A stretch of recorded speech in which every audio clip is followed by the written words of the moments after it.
paz, meu querido, que o amor de Deus, a graça do Senhor esteja com você hoje e todos os dias.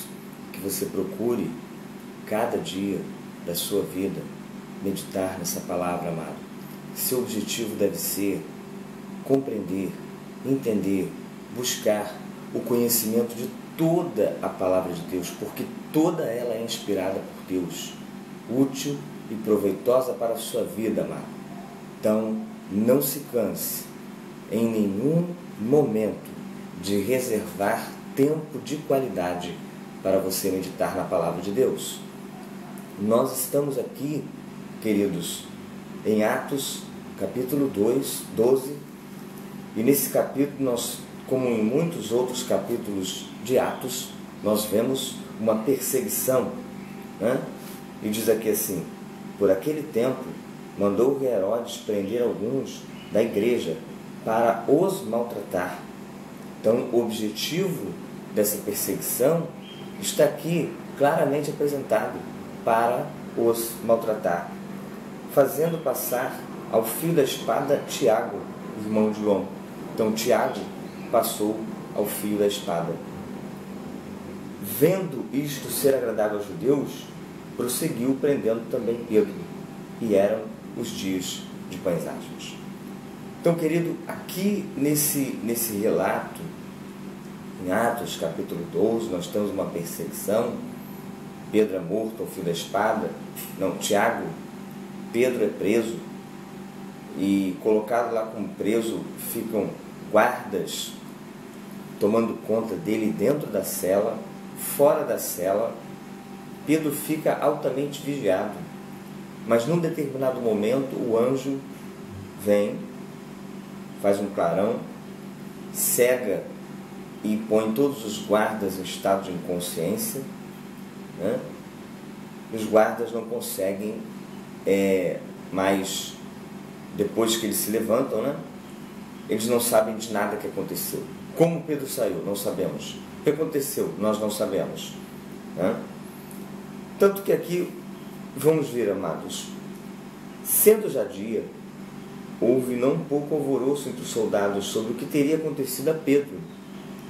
Herodes, tendo procurado e não achando, submetendo os sentinelas a inquérito, ordenou que fossem justificadas, e descendo da Judéia para Cesareia, Herodes passou ali por algum tempo.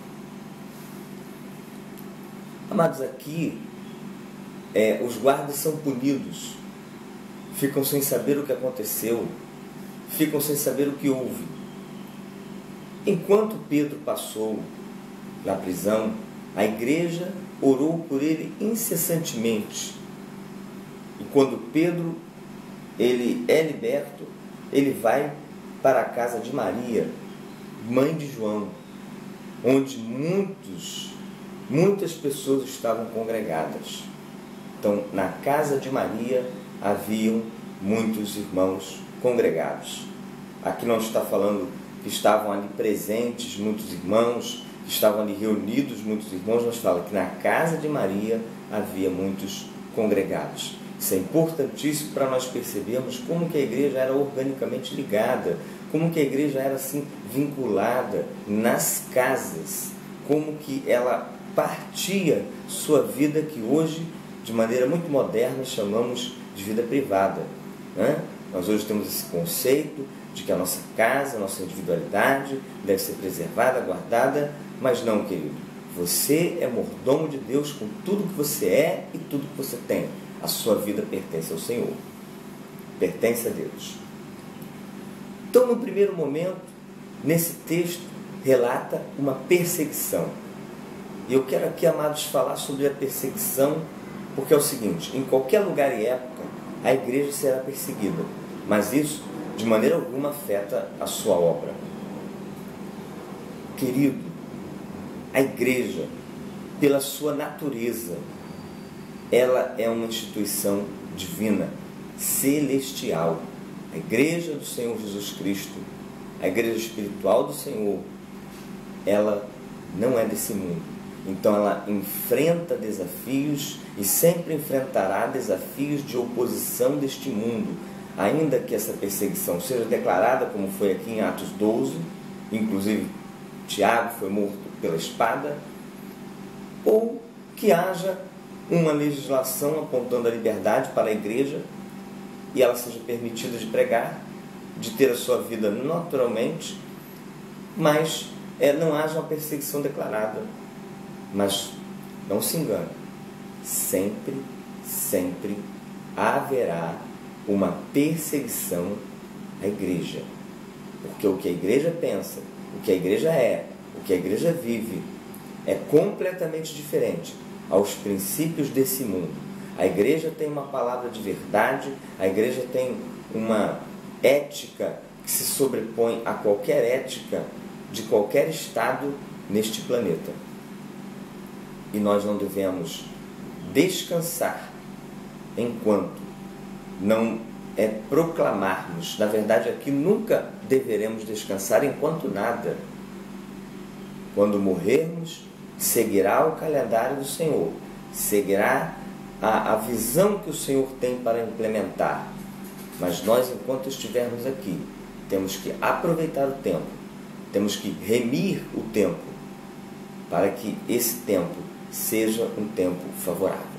Então, que você, meu querido, seja animado em qualquer tempo a viver aquilo que Deus quer de você, para enfrentar os inúmeros desafios, todos os dias, nesta sociedade pecaminosa, corrupta, que nós possamos ser sal e luz, onde estivermos trabalhando, seja o que estivermos fazendo, incansavelmente alegres. E alegres com o quê? Alegres com aquilo que o Senhor pode fazer, com aquilo que o Senhor vai fazer, alegres com a vida eterna, alegres com a vida de Deus. Então, nós vemos que esse texto também passa a situação de Herodes, que Herodes se apresentou para falar a um grupo de pessoas, e essas pessoas falaram assim, versículo 22, e o povo chamava, é voz de um Deus e não de um homem. Os homens, quando viram Herodes naquela roupa maravilhosa, glorificaram Herodes e falaram inclusive que ele era um Deus. Isso não é um homem que está falando com a gente, isso é um Deus. E o que aconteceu com Herodes? Ele aceitou aquela glória, ele aceitou aquela homenagem de que ele era Deus. Então ele caiu e morreu. Vejam bem, no mesmo instante, um anjo do Senhor o feriu, por ele não haver dado glória a Deus, e comido de vermes expirou. Então Herodes não glorificou o Senhor pelo que ele conseguiu fazer, pelo que ele conseguiu realizar aqui em determinada cidade.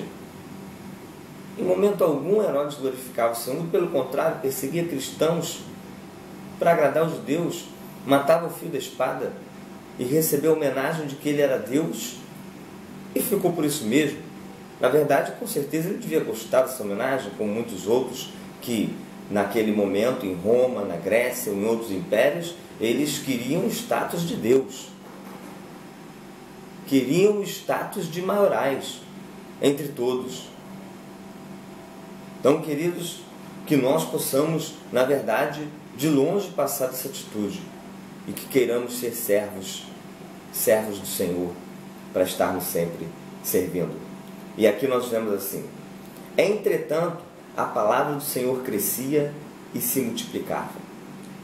Apesar, querido, de toda perseguição à igreja, eu quero deixar claro isso, eu acredito firmemente nisso, que nenhuma perseguição prejudica a igreja, nenhuma oposição prejudica a igreja. Só tem uma coisa que prejudica a igreja, é o pecado, errar o alvo, é estar afastado de Deus, é estar sem a alegria de Deus, é estar sem entender os propósitos de Deus, é estar sem se esvaziar de nós para nos enchermos de Deus. O que prejudica a igreja é a sua falta de vida de Deus nela. Nada mais prejudica a igreja do Senhor.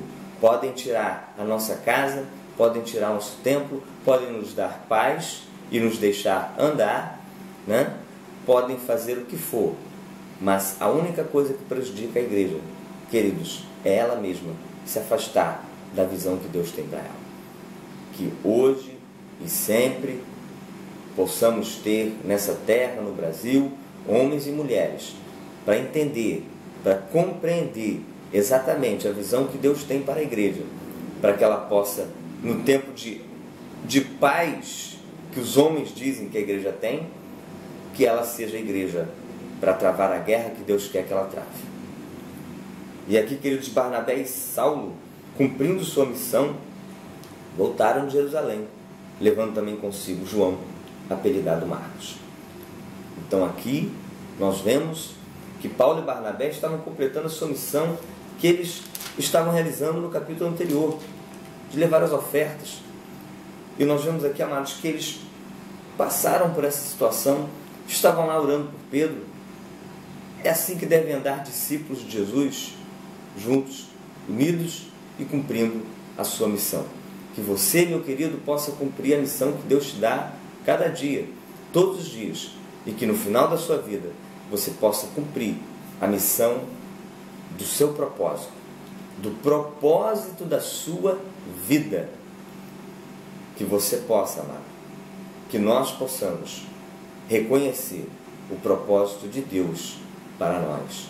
Que o Senhor te abençoe e que o Espírito Santo continue falando ao seu coração, em nome de Jesus.